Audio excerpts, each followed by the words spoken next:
This year, 2,749 students cast their votes at the QMSU elections, just 19% of the overall student body and a 1% fall from last year's turnout.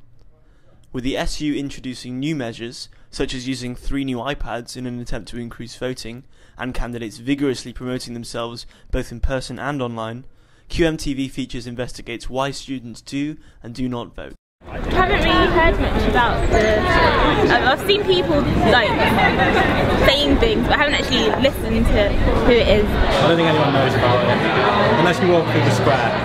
As a postgraduate, I've seen lots of posters around, but you don't feel quite as involved with the kind of student politics side of things as you do as an undergraduate.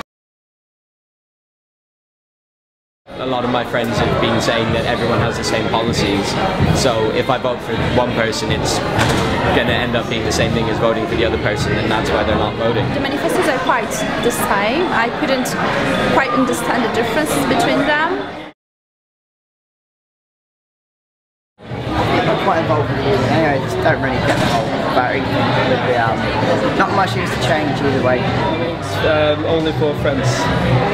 I have very subjective reasons for voting. I know it's really cliche, everyone says that if you don't vote then you can't like moan if there's something you don't like. I voted, I guess, because I think a student union should be something that's more than a purveyor of cheap booze, and should actually be a student union that stands up for students, that engages with them, that does things and fights for their interests, and I voted for candidates that I think are going to fulfil those criteria. I don't think so. The thing is, I don't live on campus, so I don't really do much around uni, and I think that is because I think that it's important to vote in the elections, and it's important to kind of for the welfare of the kind of student community. Even though I'm leaving at the end of this year, that made a difference whilst I've been at uni, so you want to give the students that are still going to be here the opportunity. I want my voice heard, and I think that so few people vote that it's a better way for me to get my voice heard, because I'll make more of a difference. I think it does make a difference around campus to get the right people in. Also, I know the current president, Sophie, I don't know what she's doing, and what powers they do have to make a difference. I think the website's a bit hard to use. I tried voting, but I gave up.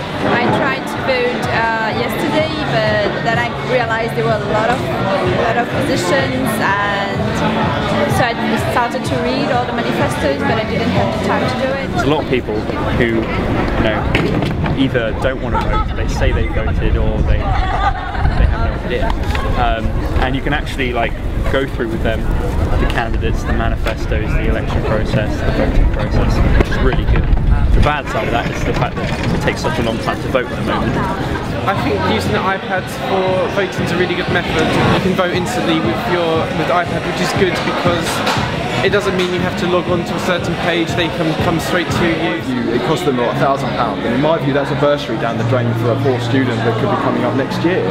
I mean, I think that would have made the money better spent. But perhaps if we ignore the financial aspect, I think they have been used for people that are using them to guide up students and get them to vote. I'd be interested to see if they'd actually shifted the turnout though. I am quite doubtful. I think it's an ongoing battle simply because the turnover in students is so high. It's every year is a new year, and you're faced with the same problems every year. In terms of maybe affecting my day-to-day life at union, I haven't really seen an awful lot of change. It's hard to know if they've got enough time to change things with them only being in for a year, but you'd like to hope that they can. There is potential that we might actually have decreased voter turnout this year than we did last year. I don't think that's because students are more apathetic than they were. Their attitudes haven't changed. It's simply just a matter of technology and actually the methods, trying to figure out what students respond to. There could be some open events specifically for postgrads where the candidates could come and and talk about what they're doing and how the politics within the university affect postgraduates, because I'm sure they do.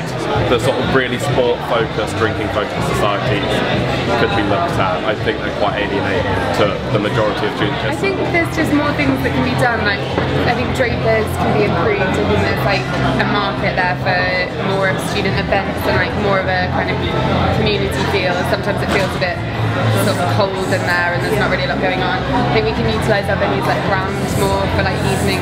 I remember they had the QMSU Loves You thing a couple of years back, and you could just go in, when I was a first year, going into the lobby centre and getting a piece of cake. Like, it seems really like it doesn't matter, but it just makes you feel a bit more at home. And things like that the university doesn't necessarily provide, but the SU can, because that's just as important as how you're getting on your studies.